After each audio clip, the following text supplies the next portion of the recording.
Working on a golf cart here today. This is like a 70 some model Harley Davidson golf cart. Let's see here. Give you a better shot of it here, folks. That's what it looks like. Painted at John Deere green, make it look like a little John Deere tractor, but it is a Harley. It's got some lights cut in, none of that works. And got it back here. Took the engine was stuck, got it to roll over. Thought maybe it was just froze sitting all winter, and then it started cranking and got stuck again. So pulled it apart.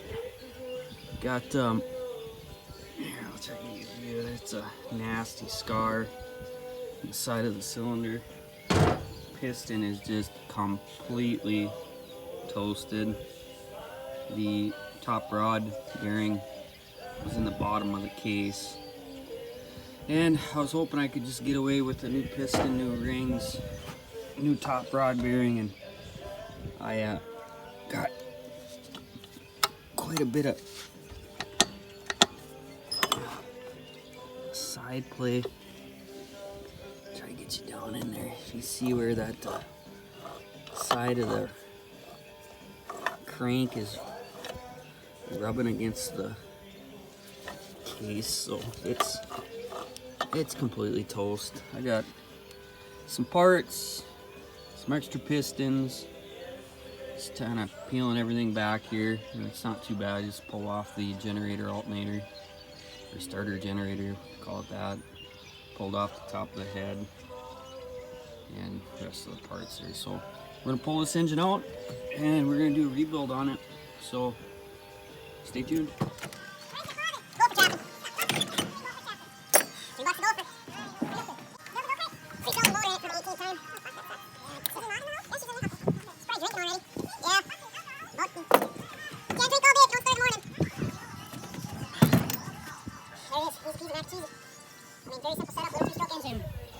Got a clutch system like a snowmobile in it.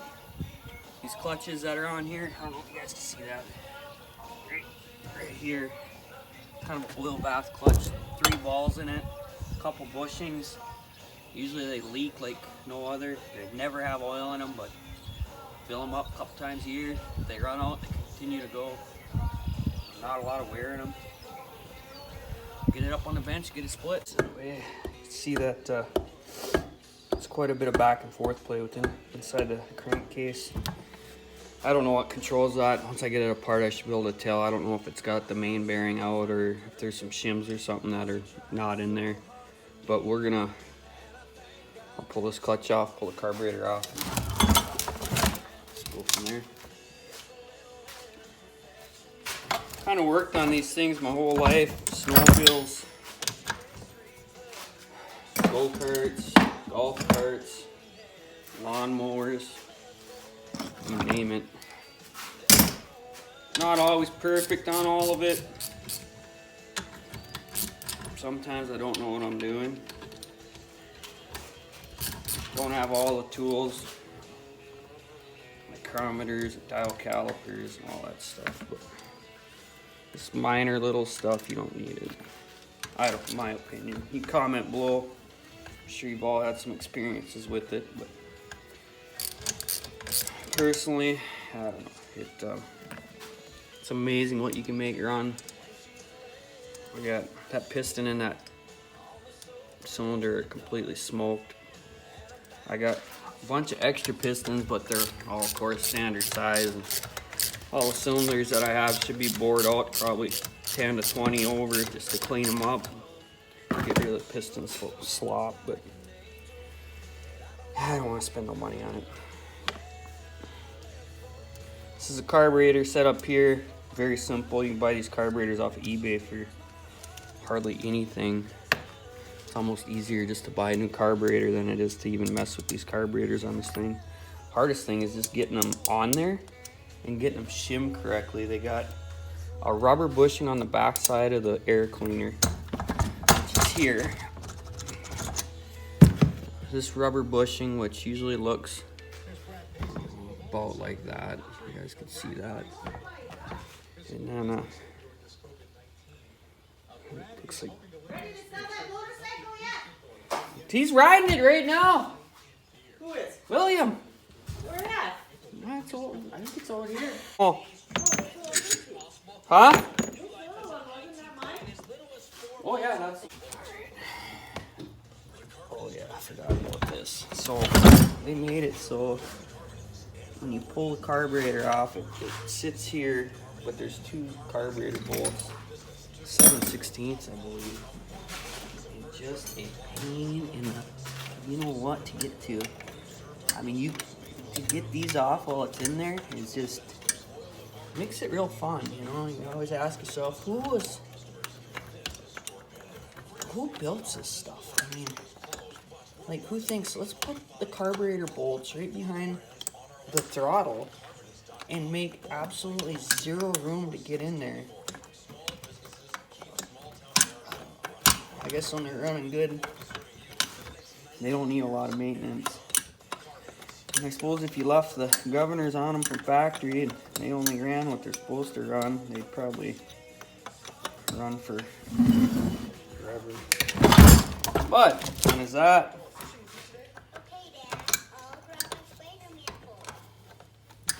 Make sure I got you guys on.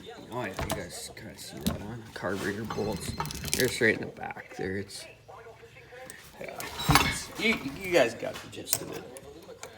I mean, if you can't figure out where the carburetor bolts get the carburetor off, you probably should sell your tools and get a friend that's really good at it. I'm not saying that you'll learn how to do it. I mean, you can, but well, I shouldn't say that. There's a few people I know that would never be able to do this. Maybe they're just smarter than me.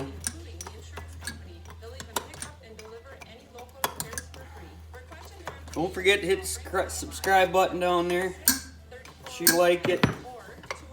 Put your thoughts and comments below in the feedback box, we'll call it. I'm sure there's a lot of smart people out there that know a lot more about these than I do. Block. And that was shorting that out, so took that apart, put it back together, a little bit of solder, a little bit of TLC, and it seems to work perfect now. This here is a reed valve. I wish the lighting was better in here. So here's your reed valve. It's a one-way mechanism. When the piston goes up, it pulls air through the carburetor, and then when the piston goes down, that reed valve pushes against the case and it pressurizes the block and it pushes the gas air mixture through the ports on top of the piston, and it's a two-stroke motor, and it just continues to do that over and over again. Carburetor regulates the airflow and fuel flow into the block. Gosh damn it. My theory is too, you know, if it's broke, it don't matter what's the worst thing that can happen. Break it some more.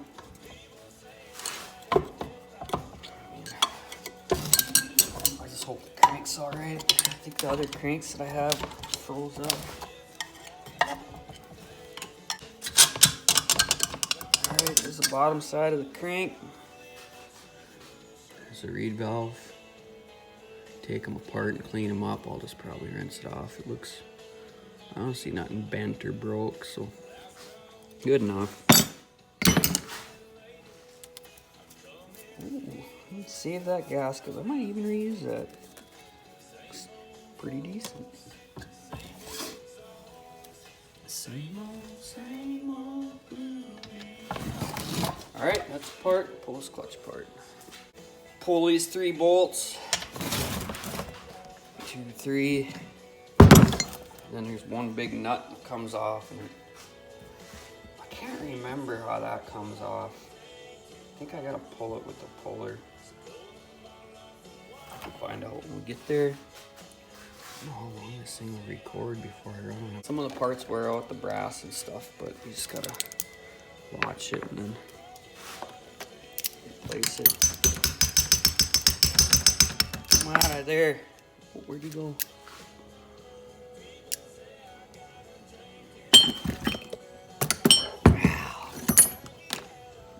Oh, there it is. I kind of try to keep things kind of together over here. I mean, it doesn't have to be.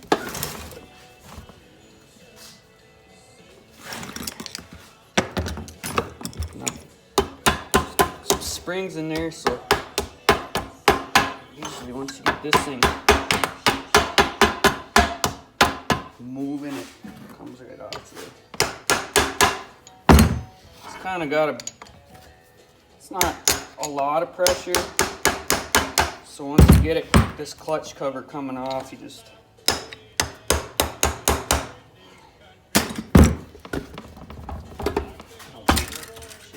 ooh, Jesus. Yeah, that was a messy. Yeah, great. A lot of people like it, the old 68. She's a classic. They all have stories about them. It's only let me down one time. Golfing. At home, multiple times. Here it is, the clutch mechanism. See there, that's clutch. So if you flip it upside down, balls won't fall out of it, but it's got some brass in here. These are brass bushings. The balls sit on the edge of the clutch housing, and the faster it goes, these balls roll out, and there's a bushing on the backside, and that's all it is. There's really wearable parts are just these little brass bushings. I've had a few of them break, but just with the extra parts I've had enough to replace them. I'll put that over here. Let it drip dry. Pulled enough of these apart, so I'm not too worried about what goes where. There's a small bushing here, small roller bearing. All goes together like that. Shims, they've got a shim setup. Alright, got a 8-inch puller on here. See if we can get it apart. My plan is to hope to God that stays on there. Take this rag, I'm gonna run it around here and kind of keep this lined up. See what happens.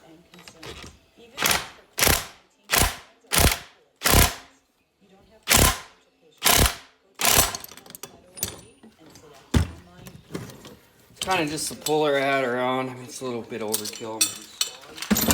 You can see it work.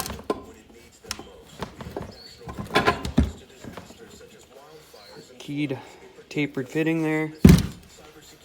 Not rocket science, but why do we have so much play? Great.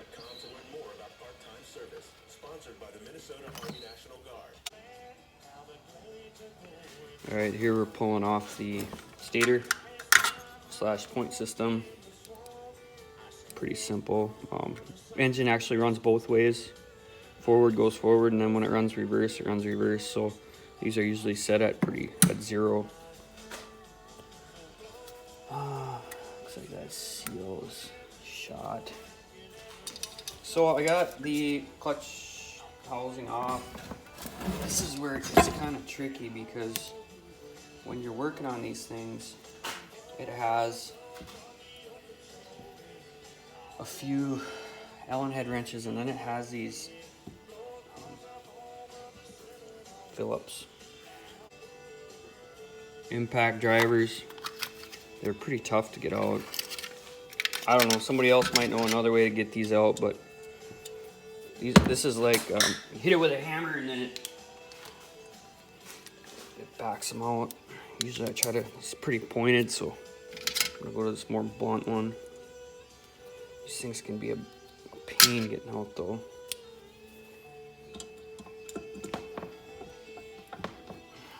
We're gonna take it all the way down. Usually we go this far down. Why not? Got good folks like you out there watching what I'm doing, so might as well going.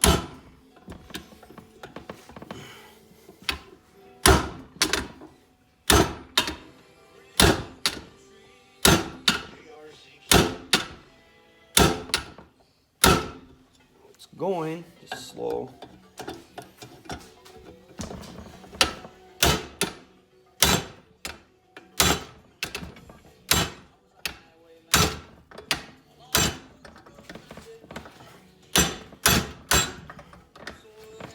It's coming. Put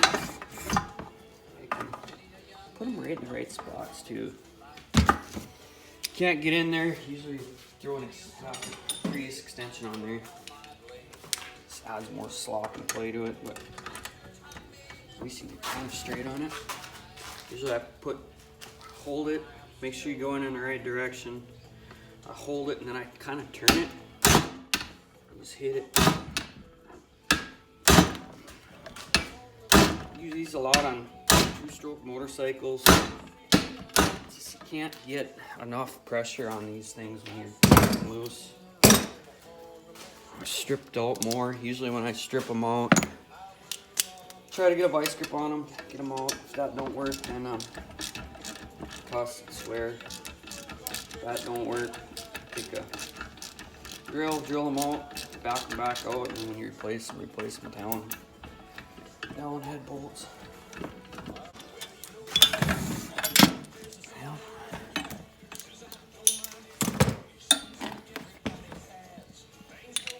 Could put a little heat to it, but it's coming. Just tap on it 18 million more times.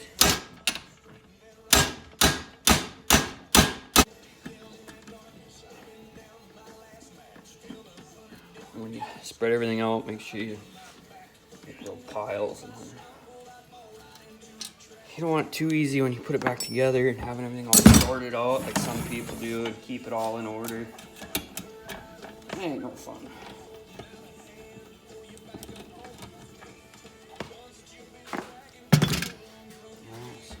So, it's been a while since I had one of these apart.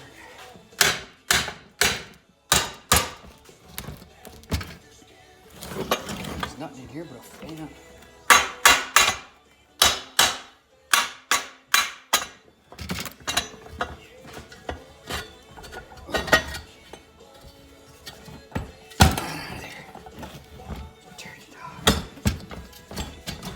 Oh yeah. Nothing. Cover looks good. Fan looks good. I can.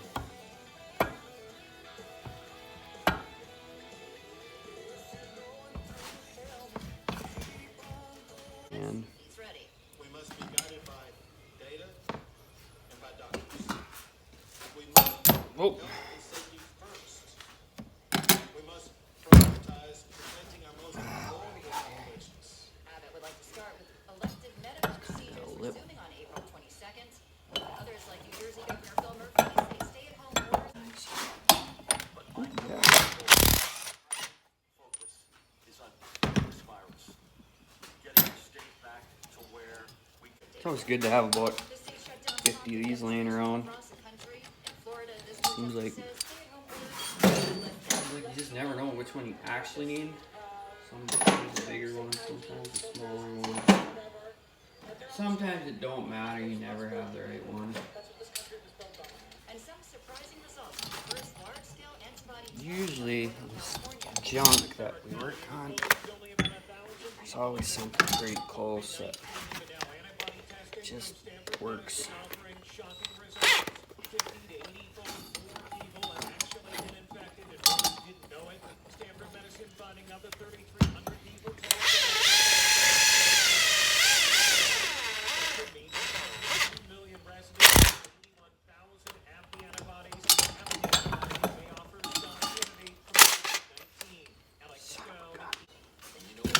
Right? That one didn't work. Didn't have enough shaft. I've never seen that before. Later.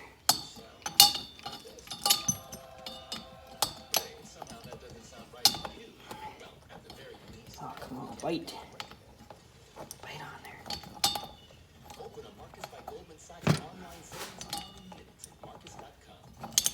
See that bite. This might bite. Debt collectors could be after your stimulus check. ABC's Dave Packer reports. Millions of Americans receive Garage. Media and more ahead Why? at 2 p.m. Eastern. Why do the right thing? Event honoring healthcare workers. And Beyond hurry. ABC News.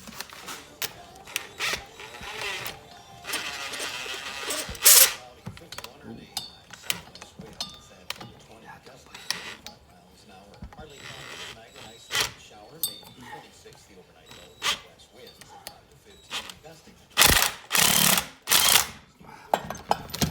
Come.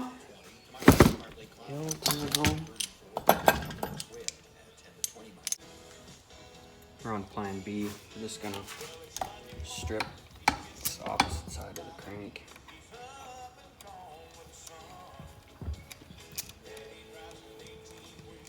I have to all just. What are you guys all doing in quarantine? There isn't a whole lot going on around the world. Case is slightly scarred up, but you know, all in all, that bearing ain't too bad. So I think if I can get.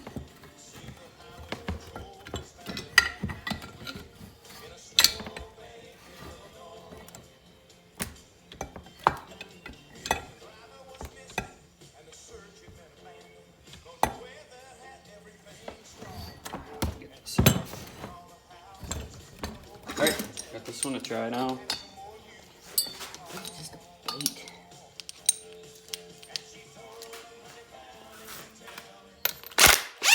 Oh. Here's my version of the redneck posi lock puller. I took this fancy puller and I put a hose clamp around it. See what happens. And it didn't work. Great. Well, I didn't have it on, but kind of tapped it with a hammer and it actually worked. So the redneck posi lock puller. So pulled it off. This looks like it was not hooked up. Some way that worked its way off at some point. It's the clip that holds the crank from moving back and forth. Crank itself doesn't look too bad. Gotta grind off some of the damage from when it was rolling around in there, but don't like side play ain't terrible. Down pretty good. So I should be able to just clean this up. This bearing slash seal here slash I don't know. Looks alright to me. You know, when you're checking these seals, I always want to make sure there's a band on the back of them. It's a spring. Make sure that's on there. I ain't got very good lighting here, but this one does look good. Spring's hooked up all the way around. So I'll pull this bearing out, clean up all this, and then make some life decisions. Alright, got a different case. Swapped them out. This one's a little bit different. I think this is actually the case that belongs to that golf cart. Cleaned everything up, cleaned up all the old gaskets. If you don't have one of these angle grinders, I'd pick one up. They're cheap and time saver. And they clean up things so fast that this case does have a little bit of damage. Actually pressed out an old top rod bearing out of a crank that I have that throws up. Put that one inside this rod. It does have an oiling hole on top, so you make sure you get that lined up with the hole in the bearing. Prevent any premature type of failure. And seals, check your seals. I'm not replacing any. Looks alright. They're a little bit hard from sitting for a long time, but we're just gonna use what we got today. Put your crank in. Got your clutch side. Got the other side.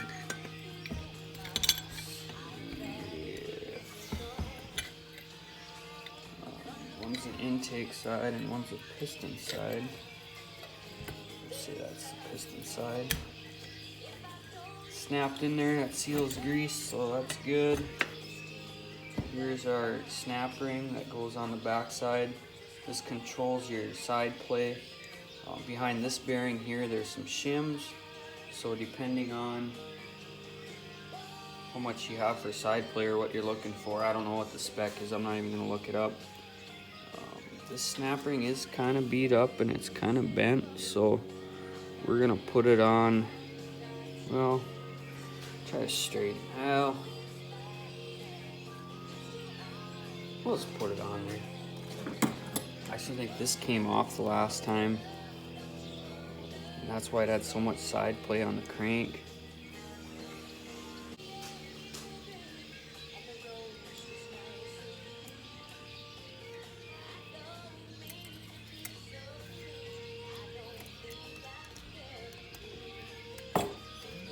Tight.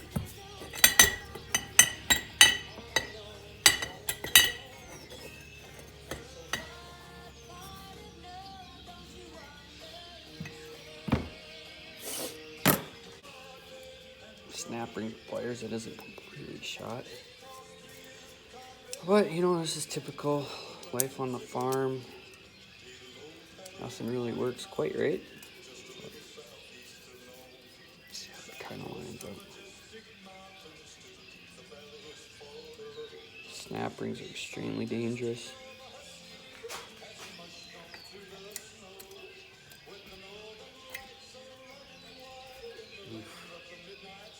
No, I don't think that's gonna go anywhere.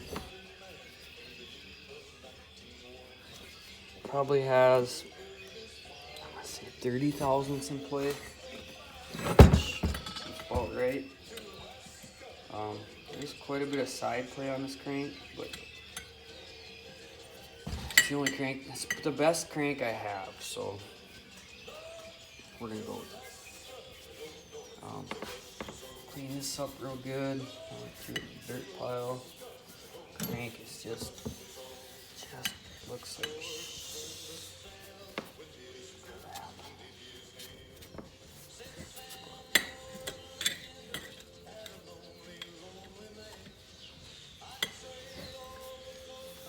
I do have these gaskets. I wouldn't recommend using them over again, but that's what I have here today, so that's what's gonna happen. If you need something for a golf cart, Harley Davidson par car, I got a lot of stuff.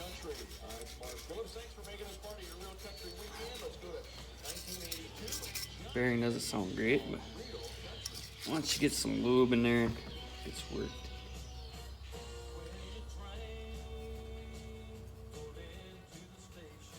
Oh, see what I was talking about earlier? See that? That seal is actually worn through the seal. The seal's shot. So cleaned it up. If I would have put that back together, I would have caused it to run lean. It would have ran like crap. So you're not going to use that case. Look at what you have here. Oh, this one is just ugly.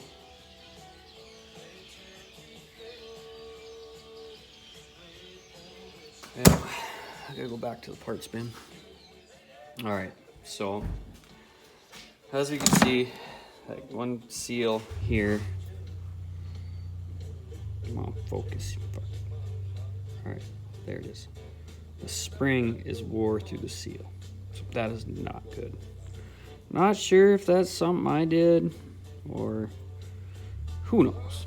So throw that in the spare parts, keep it around, you never know. I had an old seal that I don't know what it came on, but it looked pretty good. So I put some Vaseline on there, a little extra. Vaselined up that bearing and put some anaerobic sealer on the outside, drove in the new bearing, snapped in the snap ring. So I just recycled a used seal. So don't recommend doing that. Anaerobic sealer, if you haven't used it, I love it. Anaerobic, that means it seals without air. think I'm smart. Somebody told me that. Without air. If I didn't have these old gaskets to put on here, I would actually use anaerobic sealer on a case. They say it doesn't do something, so it works really good for aluminum. Motorcycle crankcases, a lot of the snowmobiles have something similar to that. Yamahas used to have a product they called Yamalube. Believe me, I've used a lot of the Yamalube. An old snowmobile, it was a 1984 Yamaha SS. It's the first snowmobile I actually ever technically been my own. Thing blew up 8 million times. So, good snowmobile though, ported, polished. Wasn't piped, but everything else. Just make sure your gaskets stay lined up as you're sliding this back together. Don't recommend using old gaskets either. But if it's yours, you can do what you want with it. I don't care. This one's mine, and I'll do what I want with it. I did buy these cool little set of bolts. Allen head splurged on them. Ben, what are you up to? So, I got a brand new piston. Came with a bunch of parts I had. It's a standard piston though. And I have a couple other cylinder heads left over from... So, what I got is a brand new piston here. It's a 4521, looks like it's got 3 rings. I got enough rings laying around to put enough stuff together, but the one cylinder I have that's in the best shape with a standard bore on it, it's got a little scar in it. You can see that right there. So I'm gonna hone it until I get rid of that. It's probably gonna open up the cylinder more than it's supposed to be, but the other cylinders I have are all bored out. They're in pretty good shape. I need to just pick up a 30 thousandths piston, so. But, you know, these engines are kind of a low speed, not a ton of power, so if I can get it back together without putting a nickel into it, I'll be happy. I've been honing for a long time. Not gonna lie, it's not that much fun. Got a flex hone, tightened up as tight as it'll go. Trying to actually, you know, usually you just want to hone enough to get a nice cross pattern and deglaze it. If I had a rigid hone, it would be better, keep a more consistent hone depth. You can actually hone a taper in your cylinders if you don't know what you're doing. Honed quite a few cylinders before, and really I'm not even worried about it if I put a taper in this cylinder, because he's just a cobbled together piece of shit anyway. So it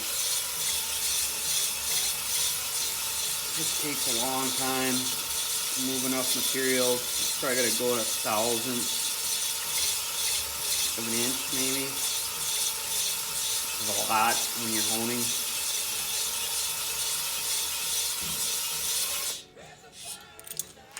Piston seems to fit in there pretty good, so even if I have to open it up a little bit, get rid of that little bit of ridge.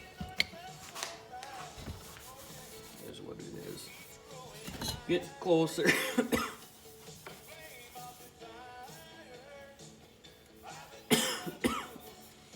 Sweet.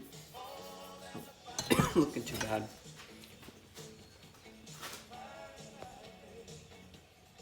Well, I did some of this off camera. I started the reassembly process. Put the piston back in there. I had to, like the last little episode there, I had to really hone a lot. And if you want to learn how to hold, and there's a million videos out there, so I wasn't going to show you how to do it. Take some emery cloth. I had to get in there and just sand that gouge out the cylinder because this is the best one I got right now. Got that done, put the cylinder on, put the crank in, sealed everything up.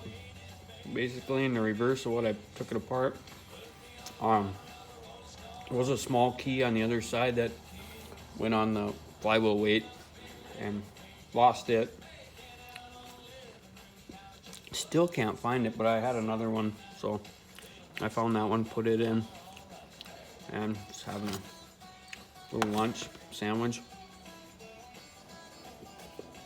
refreshment, and it's going pretty good actually. I took this metal bit, I had to grind that ring ridge out. I honed on it some more. And I really made some progress after I got that done. The phone was also dead. But put the weight back on, side cover, piston, rings, everything's installed. Seems like it has a little bit of play when it hits the very top, but it's not. It feels pretty tight. Side play is pretty good. So I think it might work.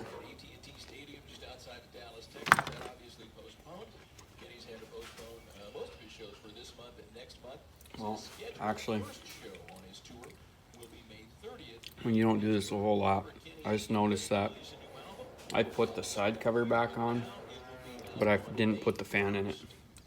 So I'll have to pull those 3 bolts out, pull that side back off, and put the fan back in. After I get that in, I will pretty much ready to install it, put the clutch back on it on the bench, and I'll kind of slip it in there. Right there. Got into a fight with a dryer last night, placing the heating element. Seems like when they put those things together, they sharpen every edge. Forgot my little squirrel cage. She'd have ran hot and I would have probably blown her up again.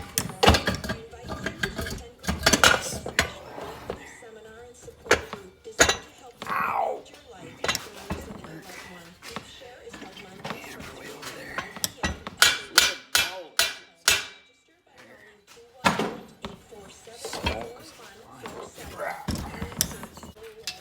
I'm sure there's torque specs on all this. I used to rebuild transmissions, so I'm not too concerned. Even the head, I just tighten it to where I thought it needed to be. I already know what size bolt that is. It's 5/16 probably, so let's go by feel.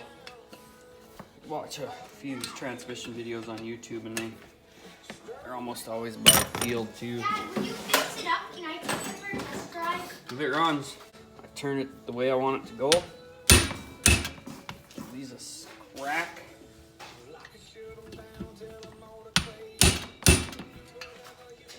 Talking to my phone.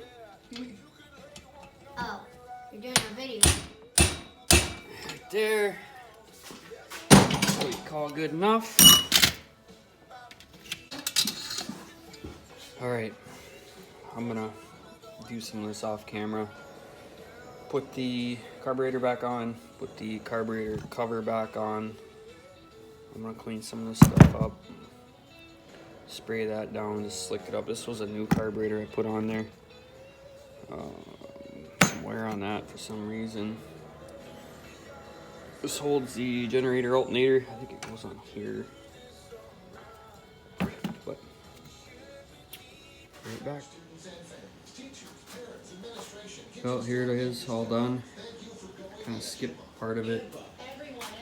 You know, really it's just reverse of how you took it out. It's pretty easy, just 4 bolts on the bottom. Put it in there, put a different battery in, and it seems to run like a champ. Smokes like a banshee. I don't got the throttle opening up all the way, but kids drive it quite a bit, so I don't want them running it wide open. She's got a lot of play in the engine, so I just will keep it together as long as I can. But yep, that's it right there. The old car here fired up in a minute.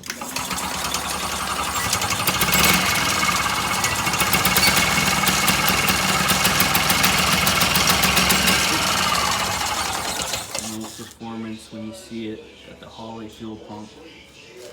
Just minty.